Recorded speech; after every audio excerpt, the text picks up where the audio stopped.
Dear student, आपका सभी का स्वागत है। आप देख रहे हैं कोरोना महामारी एक विकराल रूप धारण कर चुकी है, जिससे विद्यार्थियों की पढ़ाई बहुत प्रभावित हो रही है। श्री संत Sundardas government girls college Dausa ने निर्णय लिया है कि किसी भी तरह से विद्यार्थियों की पढ़ाई डिस्टर्ब नहीं होनी चाहिए।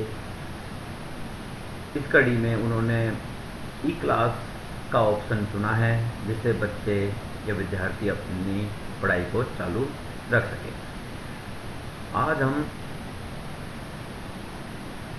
Basic concept of coordination chemistry, basic concept coordination chemistry के बेसिक कॉन्सेप्ट क्या क्या हैं, इसके बारे में अपन अध्ययन करेंगे। हम जानते हैं, जैसे कि नाम है basic concept of coordination chemistry, chemistry की वह ब्रांच जिसके अंदर कोऑर्डिनेशन कंपाउंड का अध्ययन किया जाता है, कोऑर्डिनेशन केमिस्ट्री कहलाती है। हम जानते हैं कि केमिस्ट्री को मुख्य रूप से 3 भागों में बांटा गया है: इनऑर्गेनिक केमिस्ट्री, ऑर्गेनिक केमिस्ट्री और फिजिकल केमिस्ट्री। इनऑर्गेनिक केमिस्ट्री के अंतर्गत किसी पदार्थ के तत्व की अकार्बनिक प्रॉपर्टीज होती हैं, उनके बारे में अध्ययन किया जाता है, तथा कार्बन से रिलेटिव तत्व जो पाए जाते हैं उनकी अभिक्रियाएं, उनके स्ट्रक्चर आदि के बारे में कार्बनिक रसायन के अंदर अध्ययन किया जाता है।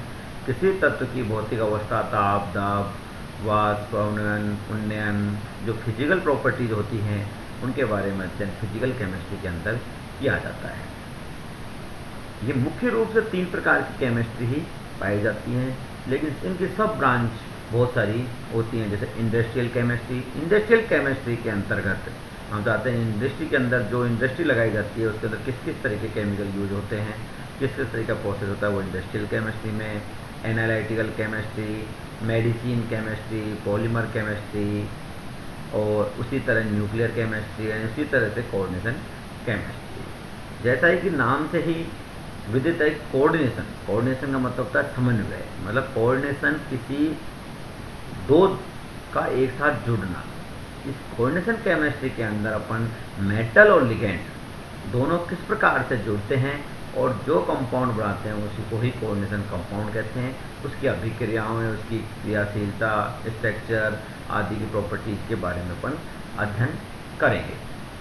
सबसे पहले अपन लें तो इनऑर्गेनिक केमिस्ट्री के अंदर जो साधारण लवण होते हैं उनको मुख्य रूप से 2 भागों में बांटा गया है। पहला है सिंपल साल्ट, जिसे कहते हैं साधारण लवण। ये एसिड और बेस की जब न्यूट्रलाइजेशन अभिक्रिया कराई जाती है तो उसमें एक धनायन तथा एक ऋणायन मिलकर जब इसकी न्यूट्रलाइजेशन अभिक्रिया कराते हैं तो सिंपल साल्ट का निर्माण होता है। जैसे कि HCl और NaOH जब इनकी अभिक्रिया कराई जाती है तो NaCl का निर्माण होता है। ये NaCl है एक, ये सिंपल साल्ट है।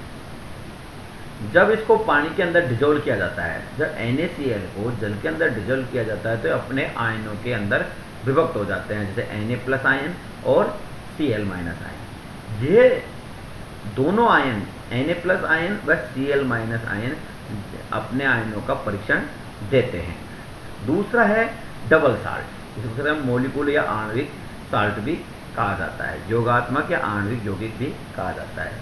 जैसे कि इसका एक एग्जाम्पल है कैर्नेलाइट, KCl + MgCl2 + 6H2 इसको मिलकर KCl MgCl2 ये जो कंपाउंड बना है इसको कहते हैं कैर्नेलाइट। ये एक लवण है। इसी प्रकार K2SO4Al2H2 24H2 से मिलकर बनता है, इसको कहते हैं पोटास एलम। पोटास एलम को सब जानते हैं अधिकतर, इसका साधारण नाम होता है फिटकरी।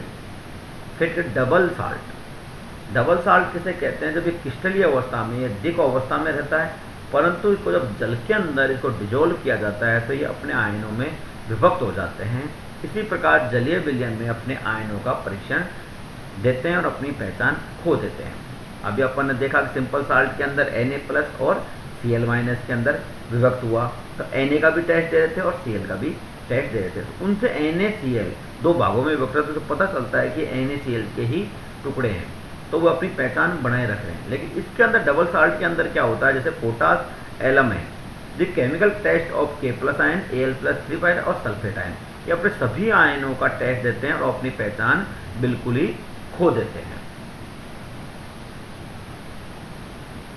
नेक्स्ट है कोऑर्डिनेशन कंपाउंड। जब कोऑर्डिनेशन कंपाउंड किसे कहते हैं, वे यौगिक जिनके अणु या आयन धातु परमाणु के साथ लिगेंड के द्वारा उपसंयोजक बंध द्वारा जुड़े रहते हैं, उन्हें कोऑर्डिनेशन कंपाउंड कहते हैं। कोऑर्डिनेशन कंपाउंड किसे कहते हैं, मेटल और लिगेंड, मेटल और लिगेंड के बीच के अंदर जो बॉन्ड पाया जाता है उसको कोऑर्डिनेशन बॉन्ड कहते हैं, और उनसे मिलकर जो कंपाउंड बनता है उनको कोऑर्डिनेशन कंपाउंड कहते हैं।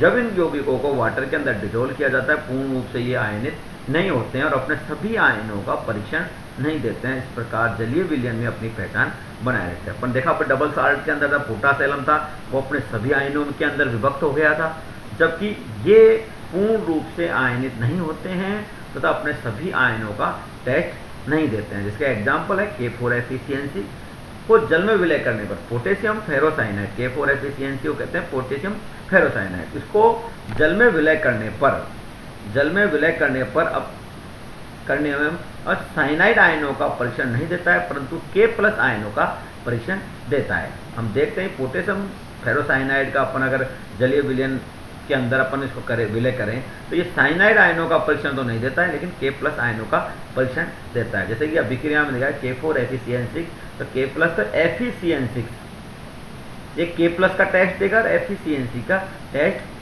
नहीं देगा। तो ये FeCN6 से अपने ये लवण है, इसकी अपनी पहचान बनाई ही रखी है, अतः पूर्ण रूप से ये नहीं टूट पाता है। इसी प्रकार जैसे CuNH4 में सल्फेट का टेस्ट देते हैं, लेकिन अमोनिया और कॉपर का परीक्षण नहीं देते हैं। तो अपन आप समझ सके हैं सिंपल साल्ट क्या होते हैं, डबल साल्ट क्या होते हैं और कोऑर्डिनेशन कंपाउंड क्या होते हैं।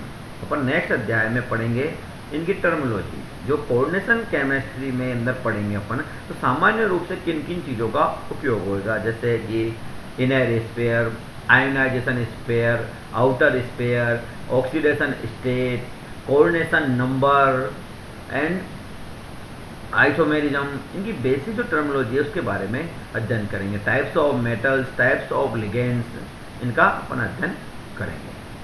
धन्यवाद।